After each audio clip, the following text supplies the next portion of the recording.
நாட்டுடைய கடன் இருக்கு. அந்த கடனை கொஞ்சம் கவனம் செலுத்தி அதை அடிச்சாங்கன்னாக்கா நல்லா இருக்கும். ஆனால் மகளிருக்கு சொன்னது அதெல்லாம் இன்னும் வரல. அது கொஞ்சம் சீக்கிரம் ரெடி பண்ணால் அது எங்களுக்கு ரொம்ப சந்தோஷமா இருக்கும். நல்லா பண்றாரு. இந்த ஒரு விஷயம் எனக்கு பிடிக்கும். விவசாய கடன் முழுமையாக தள்ளுபடி பண்ணால் விவசாயிங்க சந்தோஷப்பட்டிருப்பாங்க. அவரு கொடுக்குறதா அவரு சொந்த பணத்தில் நீ பங்களா கூட கட்டி கொடுத்துக்கலாம். ஃபுல்லாக ஒரு விளம்பரம், அது அவங்களே சொல்லி அவங்களே கை தட்டின்னு அவங்களே வரவேற்றுக்கிறாங்க. மக்கள் ஒருத்தர் வரவேற்கிற மாதிரி ஒரு விஷயமும் இல்லை. அங்கே விவசாயி சாவரம் சோறு இல்லைன்னா கொஞ்சம் நாளைக்கு சோறு கிடைக்காது. போய் வடநாட்டுக்காரனு கொண்டாந்து போக்குவரத்து இதுக்கு கொடுக்குறோம். எல்லாம் தேவையாது. நீ சொன்னது ஒன்று செஞ்சது ஒன்றா இருக்குது. இப்போ பாரதிய ஜனதாவோட பாரதிய ஜனதா தான் இப்போ கட்சி ஆண்டுக்கிட்டு இருக்கு. அவன் ஆளலை.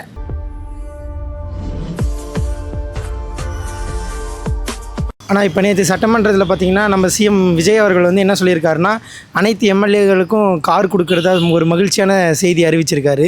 அதை பற்றி நீங்கள் என்ன நினைக்கிறீங்க? ஓகே, கார் கொடுக்குறேன்னு அறிவிச்சிட்டாரு. இந்த கவனத்தை விவசாயிகள் பக்கம் திருப்பினா நல்லா இருக்கும்னு நினைக்கிறேன். ஏன்னா போதுன்னு யாருமே சொல்ல மாட்டாங்க. எல்லா எம்எல்ஏ கிட்ட காருக்கு அவசியம் இருக்கும். நாட்டுடைய கடன் இருக்குது. அந்த கடனை கொஞ்சம் கவனம் செலுத்தி அதை அடித்தாங்கன்னாக்கா நல்லாயிருக்கும். பாராட்ட விஷயம்தான். ஏன்னா எல்லா எம்எல்ஏ சில பேர் போர் ஃபேமிலி, அதனால் தொகுதிக்கு அவங்களால போக முடியாத ஒரு நிலைமை அவங்களுக்கு ஏற்படலாம். பட் அவர் சொந்த பணத்தில் பண்ணுறாரா மக்கள் வரி பணத்தில் செய்கிறான்றது தெரியாது. பட் மக்கள் வரி பணத்தில் செஞ்சாலும் தொகுதியை மேம்பாடுறதுக்காக பண்ணலாம். அது ஒரு விஷயம் பாராட்ட வேண்டிய விஷயம். உன் சொந்த பணத்தில் வாங்கி கொடுக்குறா, மக்கள் வரி பணத்தில் பண்ணுறியா? அப்போ மக்கள் வரி பணத்தில் பண்ணும்போது என்ன இன்கமில் நீ பண்ணுற? கேள்வி மேலே கேள்வி போயின்னு இருக்கும். நான் என்னன்றேன், சரி நீ வாங்கி கொடுக்குறான்றதை பார்ப்போம். பொறுத்து பார்ப்போம் என்ன செய்கிறாங்க, அந்த தொகுதி எம்எல்ஏ என்னென்ன பண்ணுறான் பார்ப்போம். எவனாவது லஞ்சம் வாங்கினா ஒன்று டிஸ்மிஸ் பண்ணி என்ன பண்ணுறது பார்ப்போம். மக்கள் தேர்ந்தெடுத்தாச்சு, பொறுத்து பார்ப்போம். அதாவது பேசுகிறது 1000 பேசலாம். இன்றைக்கி மக்கள் வரி பணத்தை எவ்வளோ பேர் கோடி கோடியாக சம்பாதிச்சுக்கிறானுங்க. அதெல்லாம் சீஸ் பண்ணாலுமே கஜனா நடிச்சிடலாம் இல்லையா? ஆமாம். இப்போ ஜாலியாக தான் இருக்குது. பொறுத்து பார்ப்போம். அது நல்ல விஷயந்தான். அவங்களுக்கு எது ஒன்றா செஞ்சாலும் அது நம்ம கவர்மெண்ட்டுக்கு தான். அது ஒன்றும் பிரச்சனை இல்லை, செய்யட்டும். ஆனால் மகளிருக்கு சொன்னது அதெல்லாம் இன்னும் வரல. அது கொஞ்சம் சீக்கிரம் ரெடி பண்ணால் அது எங்களுக்கு ரொம்ப சந்தோஷமாக இருக்கும். அதான் அந்த ஒரு விஷயம் எனக்கு பிடிக்கல. ஏன்னா எம்எல்ஏக்கெல்லாம் கார் கொடுக்கணும்னு அவசியம் இல்லை. அவங்கக்கிட்ட இல்லாமல் இருக்காது. ஆனால் அது வேஸ்ட்டு செலவு தான். அவங்களுக்கு டிரைவரு, அதுக்கு சம்பளம்.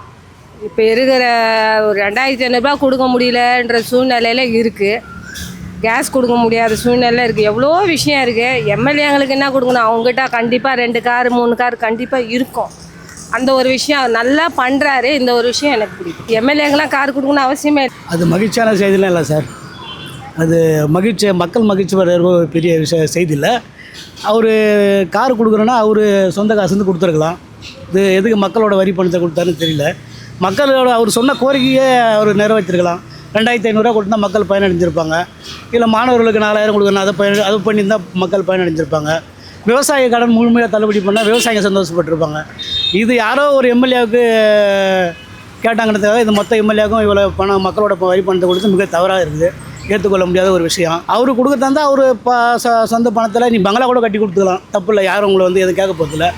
அந்த எம்எல்ஏ கார் வேணுன்ற கேட்ட எம்எல்ஏவுக்கு இன்றைக்கி உள்ளே போயிட்டு அவர் வேட்புமனு தாக்கல் பண்ணிக்கிறது பார்த்தோமா, ஒருத்தர் 3 கார் 4 கார் வச்சுக்கிறாங்க. அதனால் அது ஒரு தேவையில்லாத ஒரு திட்டம் தான். மக்களோட வரி பணம் வீணாக தான் போகும். மக்கள் பணடைகிற விஷயங்கள் ஏன்னா ஒரு செஞ்சால் சந்தோஷப்படலாம். அது மக்கள் பணடைகிற விஷயம் எதுவுமே இல்லை. ஃபுல்லாக ஒரு விளம்பரம், அது அவங்களே சொல்லி அவங்களே கை தட்டின்னு அவங்களே வரவேற்றுக்கிறாங்க. மக்கள் ஒருத்தர் வரவேற்கிற மாதிரி ஒரு விஷயமும் இல்லை. அவங்க எம்எல்ஏங்களாம் சொல்லி அவங்களே மகிழ்ச்சி சொல்லி அவங்களுக்கு என்ன அது ஒரு இன்னும் யாரும் இல்லாதப்பட்டவங்களோ ஒரு எம்எல்ஏக்காரும் இல்லை. வீண பணம், மக்களோட பணம் வீணாக தான் போகுது. அந்த திட்டம் ஏற்றுக்கொள்ள முடியாத விஷயம் திட்டம் தான். அது என்னன்னா ஒரு எம்எல்ஏ ரொம்ப கஷ்டப்பட்ட ஃபேமிலின்னு தான் எம்எல்ஏ ஆகிக்கிறாங்க. அதனால் கார் கொடுத்து நான் ரொம்ப வரவேற்பது தான். அங்கே விவசாயி சாவரம் சோறு இல்லைன்னா கொஞ்சம் நாளைக்கு சோறு கிடைக்காது. போய் வடநாட்டுக்காரனு கொண்டாந்து போக்குவரத்து இதுக்கு கொடுக்குறோம். எல்லாம் தேவையாது. தேவையில்லாத விஷயத்தை செஞ்சுக்கிட்டு இருந்தால் இப்படி தான். யாரும் மதிக்க மாட்டான். புரியுதா உங்களுக்கு? இது கார் தேவையாப்பா? மினிஸ்டர் ஒன்றும் இல்லாமல் இருக்கிறான். ஒன்றும் இல்லாமல் அவன் தேர்தலில் என்னன்னா கோடிக்கணக்கில் சொத்து வச்சுக்கிட்டு இது பண்ணிகிட்டு இருக்கிறான். அவன் ஒன்றும் இல்லாமல் இப்போ தேர்தலில் என்ன ஜெயிச்சான். அவனுக்கு போய் கார் கொடுக்கணுமா? விவசாயம் எத்தனை பேர் செத்துக்கிட்டு கிடக்கிறான், போராட்டம் பண்ணுறான். அவனுக்கு ஒன்றும் செய்ய மாட்டேங்கிறேன். நீ சொன்னது ஒன்று செஞ்சது ஒன்றா இருக்குது. இப்போ சட்டமன்றத்தில் நீ பட்ஜெட்டு போடுற, மோதிரம் கொடுக்குறதுக்கு பட்ஜெட்டு போட்ட, மற்றதெல்லாம் இல்லை. எவ்வளோ பேர் சாவுறான். நீ என்றைக்கே பாரதிய ஜனதாவோட பாரதிய ஜனதா தான் இப்போ கட்சி ஆண்டுக்கிட்டு இருக்கு. அவன் ஆளலை. என்ன ஆதரவரிச்சு நான் என்றைக்கு வந்தானோ இந்த நாட்டை குடிச்சவராக பண்ணிட்டு போயிட்டாங்க. இதில் முடிஞ்சு போச்சு, அவ்வளோதான் உங்களுக்கு பிரச்சனை. ஏன் ஒன்றும் வசதி இல்லாதவங்கள வராங்க அவங்க. அதெல்லாம் வேறு எதில் அவர் இது பண்ணிக்கலாம், வேறு இதில் கான்சன்ட்ரேட் பண்ணியிருக்கலாம். இது ஒரு தேவையில்லாத ஒன்றா தான் நான் பப்ளிக் நினைக்கிறேன்.